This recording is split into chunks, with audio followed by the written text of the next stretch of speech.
Ahí estamos. Muy Adelante, bien. chicos. Bueno, clase 2 no era nada, seguimos. Habíamos quedado entonces en hablar sobre los sectores populares como actores políticos. Sí, digamos que los sectores populares eran aquellos que no tenían ningún tipo de, no ejercían poder político, económico ni cultural. En aquella época la sociedad estaba compuesta por castas donde las élites criollas y peninsulares eran las más privilegiadas, instruidas y acomodadas. Y los sectores populares quedaban relegados, siendo los esclavos el último escalón, ¿sí?, social. Tenemos datos de un censo del año 1778, aproximadamente 20 años antes, 22 años del comienzo de la Guerra de Independencia, donde se cuenta que el país tenía algo menos de 800.000 habitantes, ¿sí?, alrededor de 792.000. De los cuales 20%, una quinta parte, eran indios. Un poquito más de la cuarta parte, el 26% eran blancos, el 8% eran esclavos y el 46%, es decir, casi la mitad de la población, eran mestizos, ¿no? Zambos, pardos, etc. Eh, bueno, nosotros vamos a hablar también que las élites recurrieron a los sectores populares, ¿sí?, para incrementar sus tropas durante la guerra.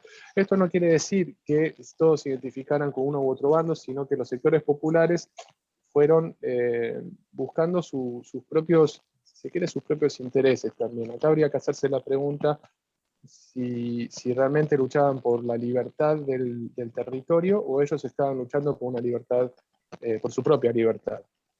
¿Sí? O sea, que los esclavos, los cuales era prometidos que podían llegar a obtener la libertad por participar en uno de los bandos, ¿por qué estaban luchando en realidad? Si la finalidad era luchar por los mismos intereses que tenían sus amos o por sus propios intereses. Respecto a esto podemos decir que tenían más en común entre las élites de criollos y republicanos, entre criollos republicanos y realistas entre sí, de lo que podía llegar a identificarse con los otros grupos sociales, ¿sí? Porque tenían la misma educación, pertenecían al mismo grupo social, hasta antes de la gesta independentista, ¿no? Después, bueno, ya empiezan a haber ciertos rasgos que los van separando. Y respecto a los distintos grupos subalternos, podemos decir que tanto en Santa Marta, por ejemplo, una de las localidades que queda hacia el norte de lo que es Colombia, una localidad costera, los esclavos de la región se interesaron más por integrarse a la república que les otorgara los derechos políticos, económicos y sociales, mientras que el sector de los indios, que era otro sector también de los grupos más excluidos, se inclinaba por mantener su estatus colonial, que les habían otorgado los realistas, el estatus político, las redes culturales, los resguardos, que eran los territorios que ellos mantenían en ese momento, durante el periodo colonial. Sobre el rol de los esclavos durante el periodo, podemos decir que en cuanto a la economía, esto después más adelante va a hablar Lucas, que va a ser el que se encargue de hablar sobre economía, pero bueno, era muy rentable la esclavitud en ese momento. Un esclavo que se dedicara a la minería, con un año de trabajo se pagaba a sí mismo, ¿sí? Y que no todos los esclavos mantenían la misma jerarquía. Dentro de ellos incluso había unos que se denominaban sayapayos, que eran los capataces de sus propios compañeros. Y también existió, ¿sí?, la esclavitud rentada como actividad económica. Algunos dueños de esclavos los compraban como una inversión, digamos, para rentarlos como si fueran herramientas, ¿no es cierto? Los alquilaban, los arrendaban por jornada de trabajo. No, perdón, como si ¿Sí? fueran, no, eran herramientas. El estatus Bueno, que eran jurídico, considerados. claro, el estatus jurídico es de herramienta de trabajo, no eran considerados personas. Eso es lo que tenemos que tener en cuenta y lo que nos explica mucho del racismo posterior. Exacto. Eh, Muy bien. Después, ya más adelante, los albores del siglo XIX, comienza un decrecimiento en el comercio de esclavos, hacia fines del siglo XVIII, comienzos del XIX. el interés por los esclavos fue decreciendo, ¿sí? Y lo que acá podemos analizar es lo siguiente. Eh, la principal potencia que se dedicaba al comercio de esclavos en su momento había sido Inglaterra, que tenía como ese monopolio del comercio de esclavos.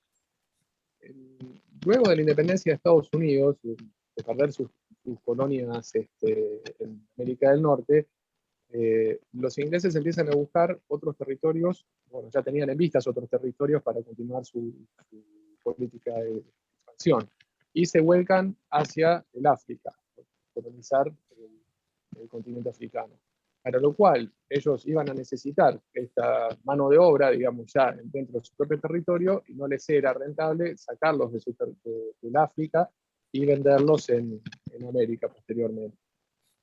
Por eso esto es una paradoja que se había creado y que también había generado cierto resquemor, porque Inglaterra le exigía a España que aboliera el comercio de esclavos.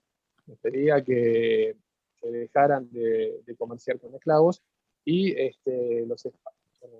los españoles se quejaban diciendo que cómo puede ser, hasta hace unos pocos años ellos eran los que nos proveían de esclavos a nosotros, y ahora nosotros que necesitamos de esta mano de obra, ¿sí? Para tanto las plantaciones como para la actividad minera, no podemos contar con ella porque ellos nos prohíben comerciarla. Bien, una paradoja, y después pasamos a que en el año 1821 ya se promulga una ley que prohíbe el comercio de esclavos. Que esto no significaba terminar con la esclavitud. Es un primer paso, terminar con el comercio. En 1823 se promulga otra ley que indicaba que todos los esclavos que habían sido ingresados después de esta ley anterior, en 1821, debían ser liberados. Ya empiezan a haber penas más duras, e incluso se contemplaba que se debían ejecutar con una ley de 1825 a quienes introdujeran esclavos desde África. Pero a pesar de la legislación, el contrabando de esclavos continuó su marcha hasta la abolición total, que aconteció recién el 21 de mayo de 1851. ¿Sí? O sea, 40 años más tarde de las fechas que estábamos hablando.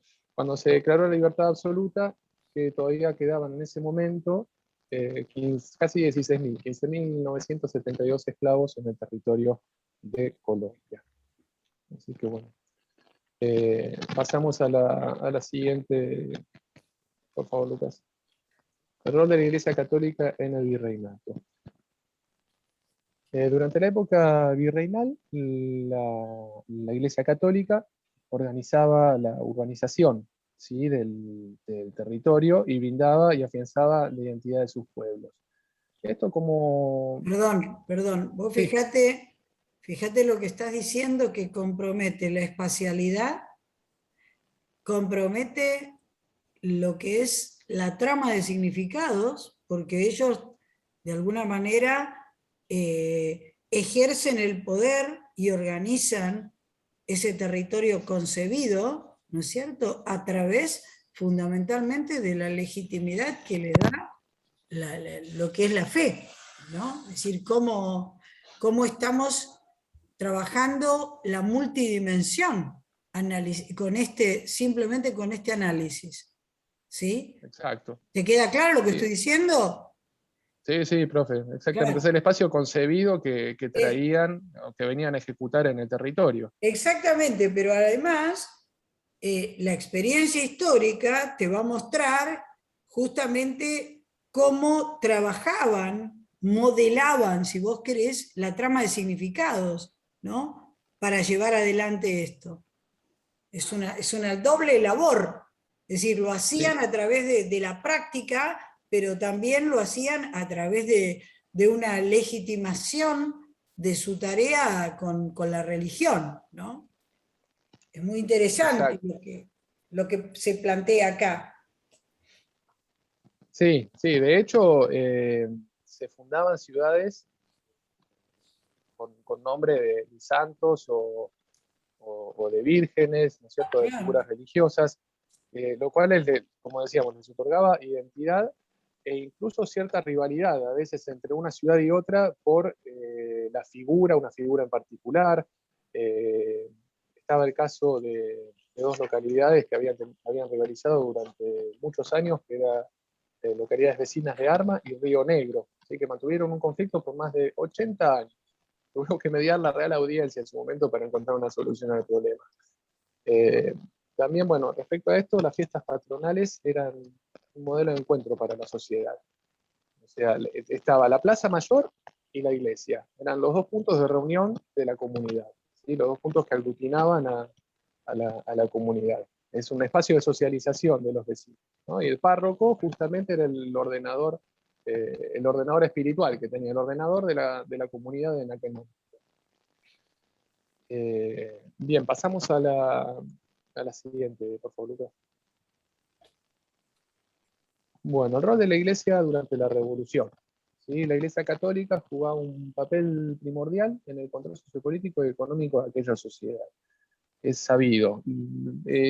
Acá lo que nosotros vamos a nombrar también es que no toda la Iglesia, ¿sí?, se pronunció en favor de uno u otro bando. Exacto. El alto clero, ¿sí?, su mayoría fue,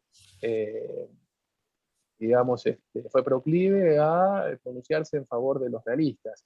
El alto clero, digamos, eran los obispos también, que eran designados mismo por pedido de la corona. Entonces, era lógico que se inclinaran por los realistas, no así el bajo clero, donde tenía mayor aceptación la causa patriota.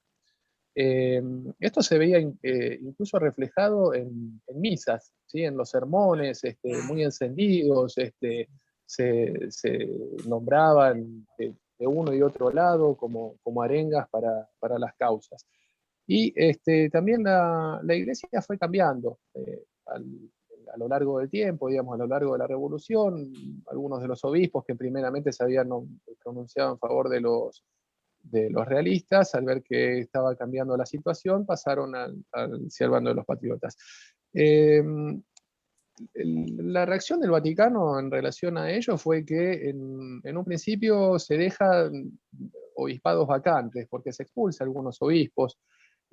Las revoluciones de carácter más liberal también lo que hacían tenían algunas medidas que iban en contra de lo que era la iglesia en ese momento. Por ahí, si una de ellas era cerrar los monasterios que tenían menos de 8 estudiantes en determinado momento, y esos recursos eran utilizados con fines para la educación pública, eran reutilizados.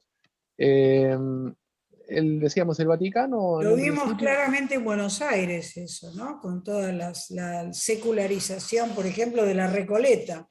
Lo que es la Recoleta, el cementerio de la Recoleta, eran los monjes recoletos, ¿no es cierto? Eso se secularizó. Perfecto.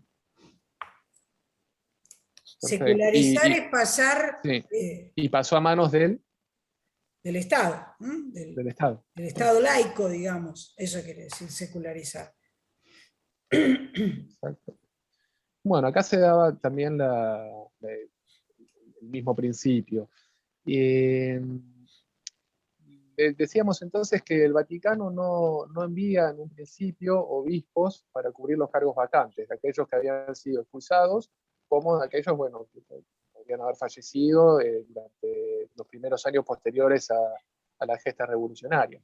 Recién en 1835, el Papa Gregorio XVI, acá indica bien, le dio el visto bueno a la independencia, y fue Colombia la primera república resultante de la gesta independentista en ser reconocida por la Santa Sede. Pasamos, por favor.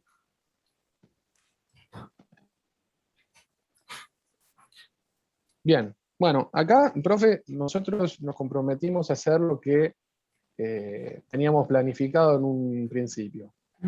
¿Se acuerda que habíamos dicho hacer un trabajo que fuera como una estructura de radio? Así que, bueno, Sí. si podemos, lo que vamos a pedir es que los compañeros apaguen las cámaras. Vamos a participar todos los que necesiten y quieran hacerlo a través del chat, ¿sí? Donde van a poder enviar las preguntas, y vamos a ir leyéndolas también para despejar las dudas que ¿Nos alcanza puedan. el tiempo o querés que nos conectemos otra vez? Todavía yo no veo que esté indicando Si te parece, nos Llámate conectamos. Nos conectaríamos de nuevo, me parece, ¿no? ¿Sí? Así Bueno, ya. perfecto. Me Dale, gusta. dale. Arrancamos entonces con la radio cuando nos reconectamos. ¿Necesitas compartir? No. Sigue Sí, compartiendo luz.